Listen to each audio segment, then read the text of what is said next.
Spoken Name. He lurked in the shadows, waiting and hoping she wouldn't take a different route. This was her usual room. He knew that. He knew her. Ghost of Me.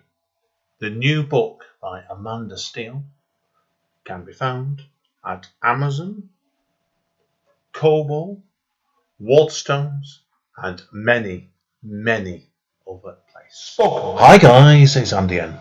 Thanks today for downloading or streaming yet another episode of Spoken Label.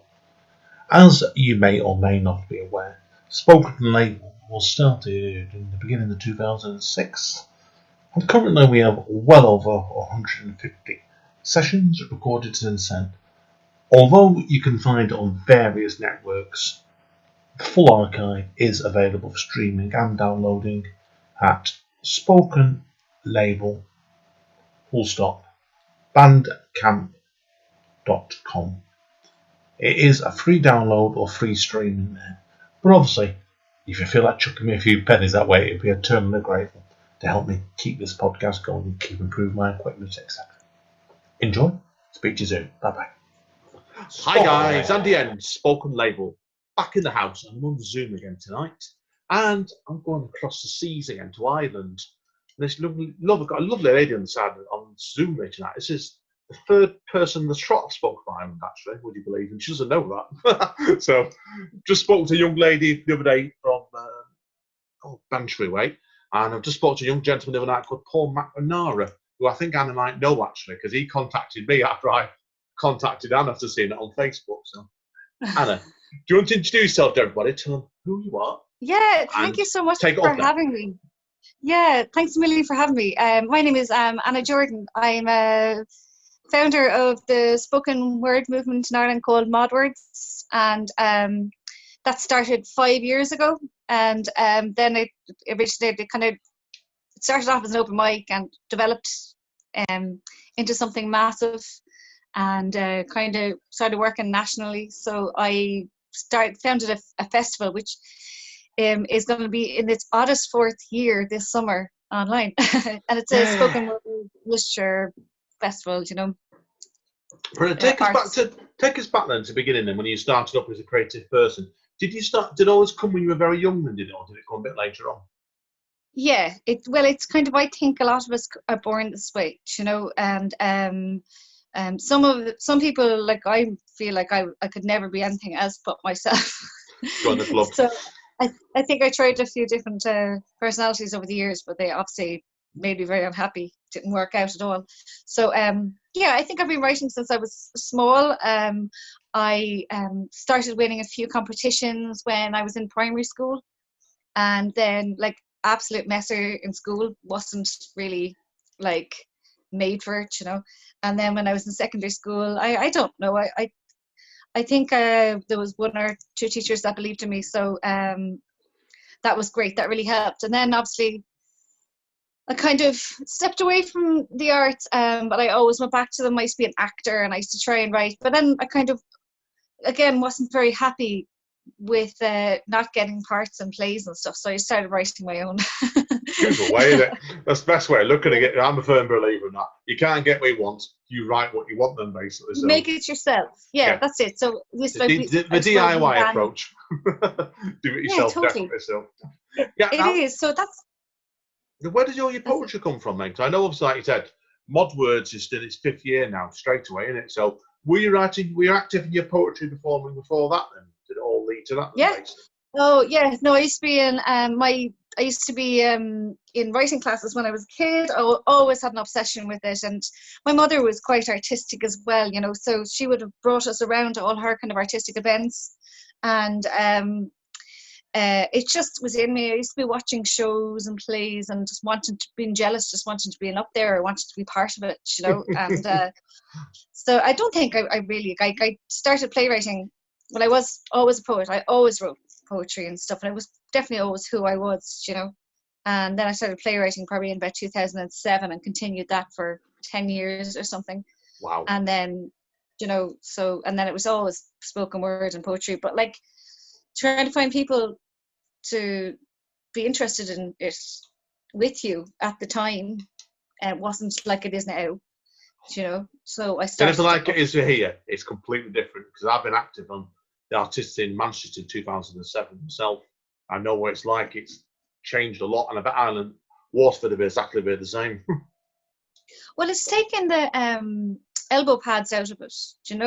Everything with poetry was it even when I hear the word poetry, my heart feels a bit tight because you think of people that are into poetry and like there wasn't so much freedom of speech than it was people talking about a lovely lawn or flower, Oh and yeah. it was kind of really posh. So when I started out in Waterford, freedom of speech through words, and it just started. It was the people like crawled out from under rocks. I had the second open mic that I held. There was like 100 people there. I didn't know what. I didn't Oh know. Like wow. people were dying to speak.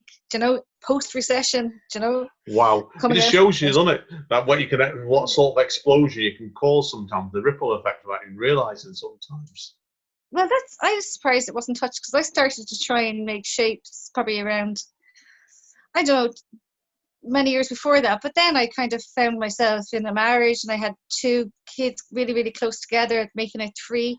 And then I went up on my own, So like I started, and then I don't know how many years later, 6 or 7 years later, nobody had touched it still. So like when I kind of found that I had a bit of free time, I just grabbed it and people were happy to join in. Well, you were lucky then, Beta, weren't you? So yeah, completely. Now, obviously, like you said, I know you're a publican by trade, aren't you? So do you find that you have to manage all your time really well for doing your creative stuff then? Yeah, I do. There's certain times that I have to put everything into a pigeonhole when I can hold events and when I can do things, and there's a lot of work around that as well, and children, and working full-time jobs. I work freelance as well, so yeah, I like to be busy, so it suits me. Yeah, you told me before when you've done a lot of work for mental health sector, haven't you? So Yeah, I tell us would. more about that then. So I would work freelance doing creative writing or whatever, and mental health is always something I was interested in, and I kind of went back to college last year and I studied a little bit how to be qualified to work in that area instead of just working there, And so I would work with a mental health group in Shine Discovery in Waterford. It's like a radical way of thinking of recovery through mental health and learning to live with it, really. And Yeah, we, of sure, course. sitting down on Monday morning in a room full of like what turned into a men's group, really, it was great. And we all just have the crack and Oh yeah. chat away and just write and just start our week well. And then I would work with the Tintone Housing Association, which we raise money for every year. Through Buskate, which is a kind of everybody busks for a day at Christmas, and all the money goes towards Tintone Housing Association. So it's like temporary housing and recovery for women and children and families. Brilliant. So going there, yeah, it always works. You have to be careful when you put your creative writing to play on the surface of things. Yeah, completely. Now, obviously, you told me before that you've done some work with the homelessness as well, haven't you? So, as what was it, an activist artist, you called yourself. I like that term. Tell us a bit about that as well, now. So that's it. As I mentioned, Buskate, myself and 2 other friends of mine, Tyke Williams and Derek Flynn, we set up this thing in Waterford called Buskate. So it's the Saturday generally before Christmas, where the whole city of musicians come together and people busk from 11 o'clock in the morning to 7 or 8 o'clock at night, and there's buckets shaking around them, and we just raise loads of money for homelessness, and we raise awareness and stuff, that's really once a year. That takes loads of work, but it's only one day then, the usual carry on. I can believe it. What's the situation like with the homelessness in Waterford? Because I know when I was up there 10 years ago, I saw loads then myself, John. Yeah, well, do you know what? We were making progress big time. Our organisations in Waterford are incredible. They're on the same page. They have a building where they have all the different organisations that set up into the one place, so people don't have to run here, there, and everywhere. And up and since now, everything's changed in the world. But last Christmas was the first time that there was no homelessness in Waterford. Everybody was housed. Wow. There is some people, but now it's changed. Everything's going to change now. So we'll watch it again. But the organisations, I can say, we're really, really proud in Waterford of the people that are working to make this not disappear, but make people comfortable, give them with respect, recovery programs, whatever you can do.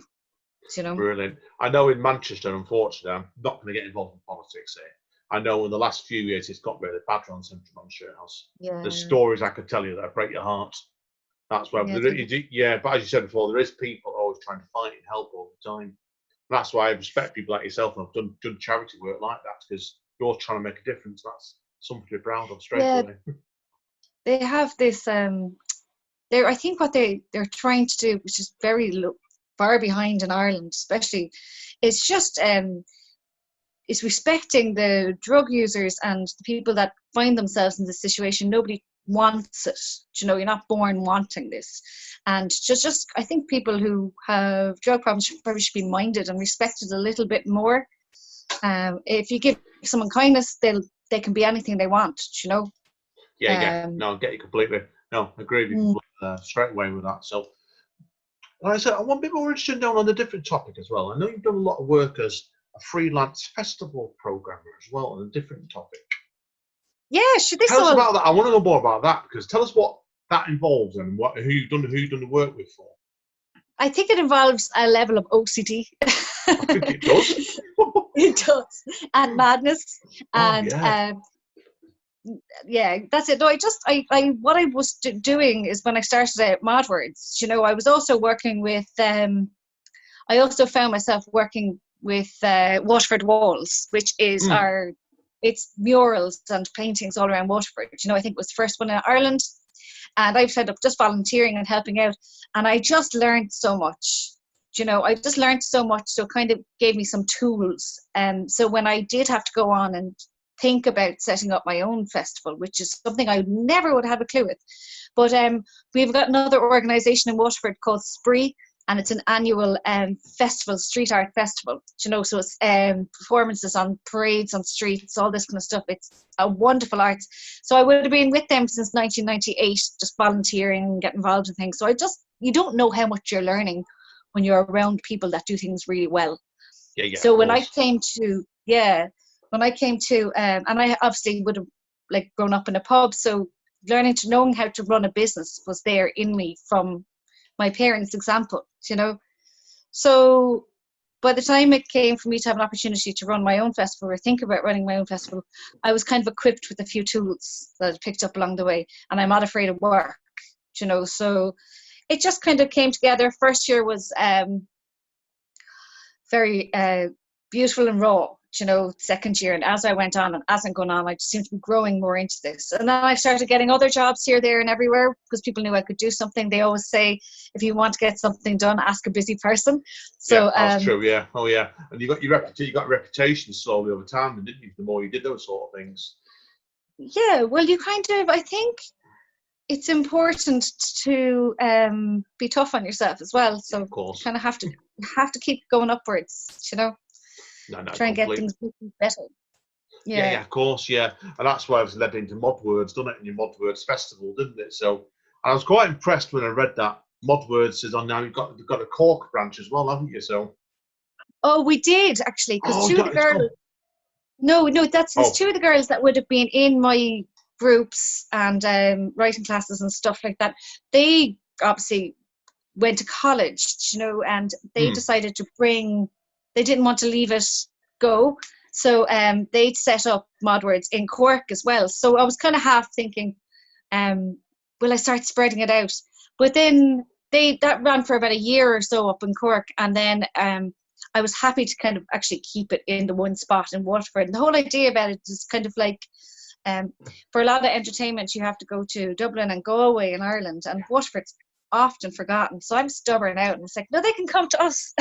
That's true. I can remember that when we toured Ireland, my band did, and we came through. I always remember Waterford Airport. And I remember that was a small airport. I know, it's like I don't know what it is. It's like a hotel. It's like an airport out of Father's head. Oh yeah, I'm glad you said that. Because I know when he was landing, I thought he was hit a sheep. It says it all really. The plane. I know. That's exactly what it's like. Yeah. Oh, yeah. I mean, I know. But I said, but yeah, I certainly get you. You're getting out there. A lot of it, like you've done so much work, haven't you? Really. So And you've just done Poetry Day in Waterford, haven't you? Which is obviously Poetry Island on the 30th of April. Yeah. So I work freelance, I kind of bullied my way into the arts office, As you do. Instead of being around so much that like they're like, oh, I'll just give her a job to make her quiet, So I would have been my third year running poetry in Waterford, and I had done some work on it already because I knew how much work was coming up for me for the rest of the year. It's all gone now, like for the rest of the year. Yeah. And so I started early on it. So I had some of the work done, but like I brought it up and I put it online, and it was literally a day-long event till that night, and people again overwhelmed by the amount of videos people sent in, and written word, which I think is as important as the videos that people, because some people don't like that. Some people like to read the poetry as well, Yeah, so yeah, of course. And then a bit of music, and I teamed up with our local media team, Waterford in Your Pocket and Frontline Productions, and it was really great. Whatever tiny bit of the budget that was left, we put it into making this a good day. And I had acts like Emmett Kerwin and Stephen James Smith and David Jackson, and really good names that are in Ireland at the moment, and they joined in as well, which I was really happy with, real community, country pulled together kind of thing. Yeah, same thing. A lot of it. Because when situations we get, it just makes you glad we've got the internet nowadays. Because we don't have the internet, but I think the country have been pulling themselves to pieces, like England is. We're going crazy. I wonder what we do. Well, Yeah, probably like the Spanish flu. Probably like the Spanish flu was in 1919, where people probably just couldn't leave the house and all just died in the masses. Probably it does make you wonder, certainly. That was the thing. But like, if we didn't know it existed, we wouldn't miss it. That's very like tragic. Like this, we are blessed. We're so lucky to have online technology now. We really, really are, for many, many reasons. But just the communication. Like I go out.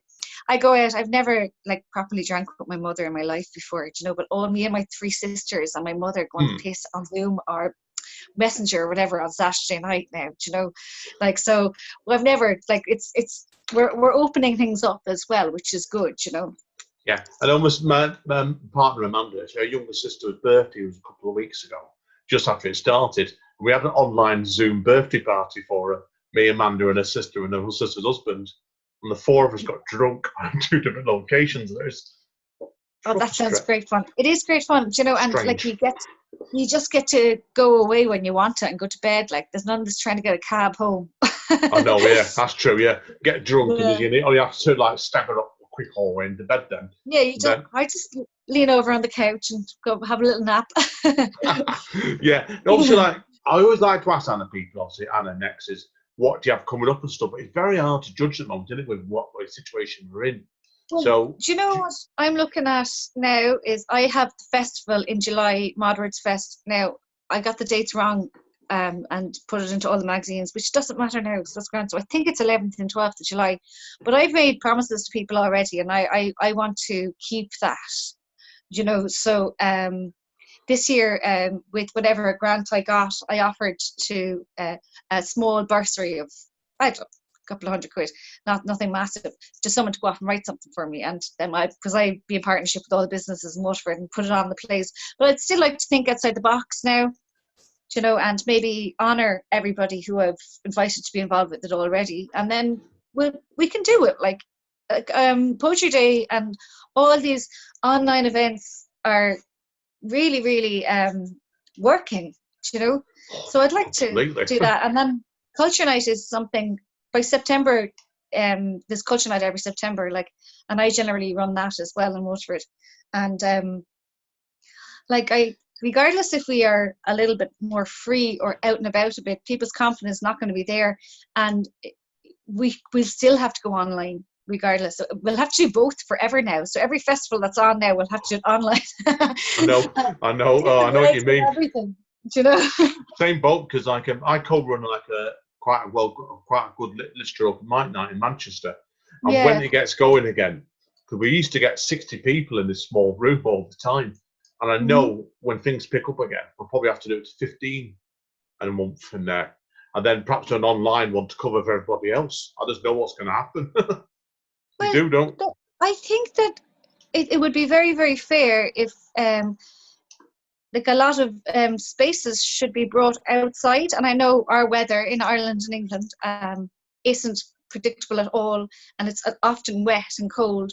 But like I think marquees are the way forward, and open things with some heaters and stuff. So Yeah. it's outdoors with the air going, but Yeah. still we have to think around it. Yeah. Um, Agreed. we have to change our entire way of living, which we will eventually. I think in human nature is we adapt to things as we go along, don't we? So yeah, I agree with you completely there, Anna. So definitely so. Good luck with it. So if people want to find out more about you, where are they best going? Pardon? Sorry. If people want to find out more about you, where are they best going? Oh, to find out more about me as a person. Yeah, you're writing, my writing. Oh no, I don't really. I kind of left it behind and did it on private. Just everything got so much took off. So, you can find some of it online. I have like a Modhearts page on Facebook, and there's another page called Modhearts Poetry Posts, which I just developed a little while ago. So people post up their stuff on the wall, and I have some stuff there. I kind of decided a couple of in the past 2 years when I started gathering all my work, that I wasn't really going to print a book because online is everything. So I used to just post things on Facebook and boost it, and it goes throughout the world. That's what I do. That's what I do to myself, to be honest with you. Like I'm very careful what I publish on the internet. So I like to go to magazines and journals. But I do certainly put some stuff I think suitable on Facebook myself and the net as well. So just use it to communicate, definitely. So Facebook gives out to you as well, though. It doesn't let you post anything political or anything like that. Oh, I can't do that, I'll tell you why in a minute. That's why I'm not allowed to. I've been banned a few times. Well, not quite. I'll tell you off mic in a minute. So I'm not going to make on here why, right? So anyway, Anna, that's all my questions here. So you want to do a few poetries in a few minutes when we take a quick break? Yeah. Right. Yeah. Sure. Hang around then, everybody. We're back in 2 minutes. Spoken Labour. Hi guys, okie dokie, straight over to Anna. I know she's going to do 4 poems for us today. Over to you, Anna. Yeah, thank you so much. I'm going to do 4 pieces. And the first one I'm going to start off with is a piece called Mother's Goodbye Letter to a Dirty Face. And it was a poem that I put into a play. And it's actually quite sad, but it's not as well. So you'll hear it. So this is Mother's Goodbye Letter to a Dirty Face, and I'm Anna Jordan. Wake up. You're nearly there. On to the next bit, the next hit of life. Because as much as you think that it's only you, it never is. Someday you'll be a whiz at this. Someday, but until then, open the door for everybody. Absolutely everybody. Give up your seat if you're able, most of us are. Own up if you must, because it gains trust. If you are in love with the unloved, set the rest free. Help clean up after a party. Send random flowers and texts and letters. It will keep the better bright. Because, baby girl, I knew a lot, but I got dark. Don't get dark. Smile for others when you can't do it for yourself, because they might need it too. Respect others' taste in music, as everybody believes that theirs is the best, even if you do not. Do not talk about politics unless you are willing to take action, because it's an empty fight. Respect your family, bruises and all. Most of us are black and blue, but the best of the bold is worth fighting for. Forgive. It's never easy, but don't confuse unforgive with stubbornness. Take care of your teeth. They don't live the same life as you do. Eat what you want. People need to eat. Be proud of yourself. Make others proud of you. And when you find out how to make other people proud of your gifts rather than jealous, share your secret with the world. Flirt with alcohol and narcotics. Just don't date them, as you'll wind up marrying them and then the devil has you. One can be anything they want with cash. Your true testament is when you have none. Know the workers from the lasers, the talkers from the truthers. And just because people talk well, it does not make them right. That includes you. Donate. Donate to the shaking bucket, because they are standing there for free. Don't give up on somebody because they are terminally ill. It is worse for them on levels that you will never understand. And don't forget that only the lucky grow old. Buy gifts at Christmas. Even if it is only chocolate, anything you wrap is fabulous. If you are broke, make something from buttons, bottle tops, and whatnots, because it's your time, really. And really, that's all we have. Time wraps up our every effort. So spend it well, little girl, caught in a whirl. Be your best at the world's tests. Now wake and wash the dirt of the past off your face and just move on. Because, baby girl, you always had a beautiful smile. Brilliant. Brilliant. I meant to ask you before in the first half, Anna, when you were writing your plays in the past, was it a very different techniques you were finding when you're doing your plays and your poetry? Yeah, absolutely. Because, like, you have to, poetry is very much so kind of what you're feeling there and then. It's kind of going, I want to capture this moment. I'm going to do it. I'm going to capture this moment, you know. But plays, it's like characters, character development, scene 1, scene 2, scene 3, all these rules that you have to follow to keep people interested.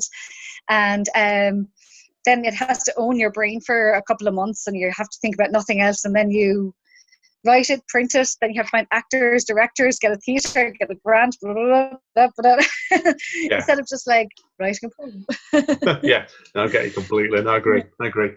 Okay, what's your second poem today then? It's called Sticky Feet, and I don't even know if I like it or not. I'm kind of in a love-hate relationship with it, and I wrote it last year. So this is called Sticky Feet. There's so many goodbyes in life, so many of them. Some of them we find impossible. Others we can deal with. Some goodbyes are there with the hellos, but the hellos be so vast, it has us believe that our sight was our heart. But there are 3 things that impede us: love, death, and change. Change being all those things, really. Change will always come. It's a surety. Those who put glue on their feet and stick to things that are unstickable forget how to love with all of their entirely. Get stuck in sticky habit, the heart. We are all but countable hours devoured by the heart, the nicest meal, but yet intoxicated by the foundings of psychology, studying the reasons of our every reaction, the buts and the becauses, the fear of the heart because of the befores, the dissatisfaction of the facts of why we do anything at all. When I was small, I feared death, asking questions of what was to be in the afters, and I was told, you'll find out. And we never gave up. Clung on to each other like those freckles in our arms were slots for nails, never forgave, just ignored absolutely everything, and we never gave up until we did. And that goodbye went deep to the extent that I be a minor to the mishaps of the universe. And you rubbed your love into me like salt, and I always did prefer savory to sweet. But no great hole was ever dug alone. And it be then that these sticky feet, sticking to only the unstickable, stuck only to me, to my own beating heart, the loudest sound I ever did hear. Fears of change and love and goodbye were denied, as after you I found me. Change will always come. It's a surety. Thank you. Brilliant. No, very, very good again, that. So, yeah, I quite like the title Sticky Feet, mind you. It's an interesting image, that one, straight away. So, Yeah, being stuck, you know, we've all been stuck. Oh, yeah, got that straight away. No, excellent. Okay, on to number 3 then, when you're ready. Okay, this one's called Tokyo, New York, My Ireland. And it's about how kind of Ireland wasn't ready or isn't ready for the speed it's going at. You know, because not too long ago, we were all farmers, and now we are chain stores. You know, Yeah, completely. There's a time in Ireland. Well, I know everything's different now, but we're just going to have to take that into consideration. That they were stopping people from singing on streets. You know, it was considered noise pollution, and there used to be religious activists speaking on streets, and I think they were absolutely right to try and help and save people regardless of what your beliefs are, you know. So it just annoyed me. So I wrote this piece called Tokyo, New York, My Ireland. In small towns, we are so brave. We see the rest of the world blossoming like Tokyos and New Yorks, forbidden of the fruits, but still find our jobs, and we work tirelessly to nourish what we have bloomed. Small town folk look for little. We volunteer, we shake buckets. We unhoard the sads of each other just to stick together. Local pubs, music, empty streets like something forgotten. And we know what to do to keep our world alive. It's in our blood. That wind blowing in from the river tells us our next move, and we know our space. We sing from street corners because some time ago our local coffee shops were replaced with chain stores, and our farmland products were replaced with family packs, conveniences. Builders came for tourists and they knocked down our small town souls. When really we're just old school. Our entire country is the commute to work in the Tokyos and New Yorks, and we are not them. We are culture raised on storytelling and song, culture raised in faith, but still turned our hearts on the society of church when they took the lyrics from our pens. We know our streets because they are grounds we've always walked upon, and no heritage can be wiped away that fast. And we know what to do to keep our world alive. It's in our blood. That wind blowing in from the river tells us our next move, and we know our space. Too smart to be broken by nostalgia, but too broke to tackle the misconducts of progress. Our small towns are in our blood, and we are the bravest. That one was written. Brilliant, yeah. I get and agree with you. We're doing that, man, because Ireland, as in England, in a different way, has changed a lot in the past 10 years. I know that for a fact it has. And it's like, you know yourself, they talk about Dublin and Ireland. It's just completely different to the rest of Ireland, really, isn't it? Still, so no, it really is. It is because you were allowed to be an independent shop owner or whatever you like in Dublin. But I think a lot of Ireland will agree that our right of independent shop owners and stuff has been taken away. Everything's branch and competition, and there's money in it, and. Well, we're going to go back to a lot of it now, because a lot of farmers and butchers and stuff like that are being used more than supermarkets now, and the struggle to just kind of keep our independence as business owners and shop owners and artisans, all people that you can live on your own trade and talent, So hopefully it'll go back to, our farmers being our earth and stuff. Fingers crossed, definitely. I do agree with you there. So, okay. Yeah. As I always say, the big conclusion now. Yeah, okay. Which one will I do actually? Oh, yes. So I'm going to read this one. It's called, I wrote it when the Amazon was burning, which is always burning, and I think that a lot of the cures for all these diseases and stuff are being burnt down by Oh, yeah. There's tribes and families and hundreds of years of things just being wiped out, animals that we don't know about, and why is this happening? It's not fair, because it's like our source of oxygen pretty much for the entire world, So this is called Amazonian Nights. And the night watches on. The stars always see the trees below them burn like the sky's mirror, spreading their sad hearts into the air and burning back, laying carbon like a blanket, wrapping us all up tight, bunging the lungs of man, just like the man bunged the lungs of its planet. And all the while, the night watches on. As hell hath no fury a woman scorned, and Mother Nature had you warned. Did you really believe that she would just grieve as you strip the skin from her bones, slaughtering her own so you can cover your toes? No, she will wrap you and trap you. And they say that trees only talk to those who know they are talking. Spread their words like a silence, and the ears of the earth listened, and they were told, white man is coming. White man will always come. He will drop bombs from the sky, and he will spread disease across the land like a sneeze. But in time, the earth will sneeze back, washing a tsunami upon the riches of all man's creations, washing him clean of his sins, wash the land from all the hymns. And when all is quiet, earth will grow back, with the bones of man in her root, and the silence will speak, remembering that the silence preceded and outlived man, preceded stars that fell from the sky and creatures we never knew existed. And all the while, the night watches on. Thank you. It's brilliant. Great way of finishing off that one. It's been a great session. Thank you very much for today. Really, really enjoyed Thank you it. so much for having me on. I'm flattered. Thank you It's been very a pleasure. much. Thank you again. Hang around. I need a quick word to you off mic. But thank you again, Anna. Everybody stay safe and stay sane. And this is Andy N signing out. See you all soon, guys. Take care. Spoken Label. Thanks again for listening to another session of Spoken Label. Our full archive can be found over on Bandcamp at Spoken Label. That's one word. Spoken Label. Full stop. Bandcamp.com. And there is over 150 sessions there. So I'm sure that if you've enjoyed this session, there'll be something else there you can enjoy as well. Take care. Bye bye. Spoken Label.